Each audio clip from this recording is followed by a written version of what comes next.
Episode 101. Virginia is for lovers. I ran into a lamppost the other day. Yeah, but don't worry, I'm okay. I only suffered some light injuries. That's horrible. Man, is that horrible. Hello and welcome to the 10-Minute Off-Road Podcast. I'm your host, Nikki G. I'm here to inform, entertain, and delight your ear holes with all things off. Man, did I mess that up. You know the schmeal. I'm here to talk about all things off-road for the next 10 minutes or so. Why 10 minutes? Because the garbage truck is coming. Yeah, that don't make sense to me either, but it's the only thing that came to mind. I should really prepare for this more often. This is a portion of the show where I give all the legal mumbo-jumbo boilerplate, but thanks to AI, I don't have to do it anymore. So take it away, my enslaved AI interns. You're listening to the 10-Minute Off-Road Podcast, the podcast for the off-roader with a short attention span. You can follow the 10-Minute Off-Road Podcast on Facebook, Instagram, and YouTube. Never on TikTok. You can listen to the 10-Minute Off-Road Podcast on whatever the hell you're listening to it on now, including Apple Podcast, Amazon Music, Spotify, Odyssey, Podbay, Podchaser, Pocket Cast, iHeartRadio, and on YouTube. Got something to say? We would love to hear from you. Just contact the 10-Minute Off-Road Podcast at 10minuteoffroad@gmail.com. That's 10minuteoffroad@gmail.com. Or leave a comment on our YouTube channel. All right, thank you, AI interns. You're worth every penny. All right, so this week on the show, I'd like to talk about my recent trip to Virginia. I gotta tell you, I love the place. It's awesome. Kind of getting, I wouldn't say burnt out, but I've been everywhere. Well, I haven't been everywhere. I've been all over the Fiska National Forest, and I feel like I'm kind of burnt out on it. It's too close to Charlotte, so there's a lot of city folk heading out to the mountains. So this week I decided to go to the Western Virginia Jeepfest, and that's Western Virginia, not West Virginia, like the state.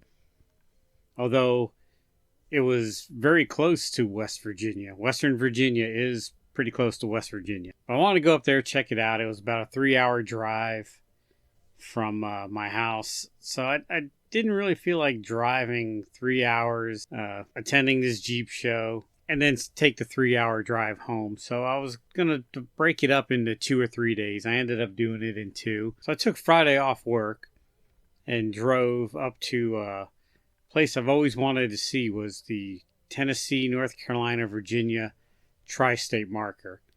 And it's a little corner where 3 states touch: Tennessee, North Carolina, Virginia, obviously. And so I always wanted to see it, but I'm never really out that way. And I got to tell you, it was a nice drive. It wasn't too far from the house. It was like a 2-hour drive up there. I meandered and dilly-dallied up there. I stopped at a couple of stores along the way. Got to Virginia, drove the road to the tri-state marker. You actually have to go north of the marker into Virginia, get on this road, and take it south to the tri-state marker. And as you're going down this road, you're weaving in and out of Virginia and Tennessee. And it's a desolate road. I wouldn't even call it a road. It was just 2 tire tracks on the spine of a mountain. Beautiful scenery. I got some good pictures of my Jeep on this desolate dirt road. I didn't go all the ways down to the end of the road. The road actually went on about a mile past the tri-state marker. But drove down the road, found an abandoned campground. It looked like an old campground that pretty much derelict. I couldn't tell if it was on private property or not, but it's out in the middle of nowhere. I don't think anybody would mess with you if you're not supposed to be on it. I did not see any no camping or no trespassing signs, and there really was like no people there. Got to this tri-state marker, and I thought it would be more of like a touristy monument type thing. Nah, it's just a rock on the side of the road with a metal tag on it that says tri-state marker or whatever. And so it was kind of it was nice because there was nobody there. You know, you figure if you had a touristy thing like that, people would be there, but there was nobody there. I didn't see anybody, didn't pass anybody going there and coming back. So after seeing the tri-state marker, I decided to go up north towards Tazwell, which was about 2 hours away from where I was at on the tri-state marker. And in between there was I saw a couple of, well, I'll call them forest service roads, but they're run by the state. They were called state routes. And I saw State Route 83 that looked promising, and I was not disappointed. It was, again, desolate. I didn't pass anybody out. Well, I won't say I didn't pass anybody. I didn't pass any vehicles. I did pass a few people on horseback. Matter of fact, twice I've passed people on horseback up in Virginia. It must be a very popular thing to do, ride your horse, which is, you know, if you're into that, that's cool. That's not for me. But going down this Service Road 83, quite a few campsites. I found a campsite, dispersed campsite, Long Creek. It was big, huge. I was there all by myself. I got there about maybe 3 in the afternoon, and I left at 6 in the morning, and only one time did a vehicle pass. So it was a very untraveled road. Packed up in the morning. I skipped breakfast. My breakfast was a protein bar. I figured since I was going to Tazwell, I'll be in town, and so I stopped at a McDonald's and got a McMuffin like I always do. Went to the Jeep show. And I got to tell you, it was an awesome Jeep show. Now, let me back up. Going up to the Jeep show, I took a couple of more state routes. State Route 91 is one that stands out in my mind. To get from where I was at to Tazwell, I had to get on a road called the Dragon's Backbone. And when you're driving a big lifted red Cherokee, which didn't have sway bar on it, my sway bar broke when I didn't take my sway bar off when I was on the road going to the state tri-marker or tri-state marker. So I broke one of my booger welds on the sway bar. So I didn't have a sway bar. So I kind of wanted to stay off the Dragon's Backbone, which is the twisty, curvy road that a lot of touristy people go on.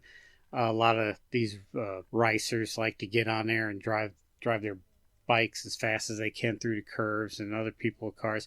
I just thought it would be very hazardous for other people if I was on that road, as well as being hazardous for myself. So I plotted a course around it, State Route 91. Highly recommend it. It's mostly paved until you get to the last, I'd say 8 or 10 miles of it, and then it winds up a mountain on it's called two lane mountain road, but it was really just like a lane and a quarter. And there were some wide spots, you know, so you could pull over if you encountered traffic. But like I said, I did not encounter traffic at all this whole weekend until Saturday when I was leaving on the last road. So I managed to stay off the managed to stay off the Dragon's Backbone. Went to the Jeep show, loved it. It was a good Jeep show. There was about 200 Jeeps registered. A lot of people there. They had quite a few vendors, and I was impressed. I thought after seeing the Galax Jeep show where it was like just a bunch of people meeting, this was well organized, put together. It had a DJ throughout the whole day. They were announcing winners. If you registered your Jeep, you were entered in different categories, and they were calling out the winners, and they had raffles and stuff. And it was organized. I enjoyed it. The one thing I didn't like about it was there was a ton of vendors there. Very few of them Jeep related. They had like local jewelry and craft stuff. It was more like a farmer's market type thing, minus the vegetables. But there really wasn't too many Jeep related vendors. And I was kind of keeping my eyes open for like a rain poncho for the Wrangler. You know, I needed a few, I needed fire extinguisher holder for the Wrangler and a first aid kit and other little things like that, which there were no vendors there for stuff like that. Other than that, it was a good show and I enjoyed it. So I stayed probably about a little bit longer than I stayed when I was at the Maggie Valley Jeep show. Stayed a whole lot longer than the Galax Jeep show, which I was in the Galax Jeep show for like a half hour. Paid $10 to get into Galax, and that was a crappy show. I didn't pay anything to get into the Tazwell show. I don't know if there was a charge or not, but when I pulled in, the guy asked me if I was going to register my Jeep, and I said no, because I don't really, I won't say I don't care to win stuff, but I drive a beat up XJ. I don't think it's show worthy. I didn't even wash it. It was covered in dirt and mud, and then driving it through the dusty roads.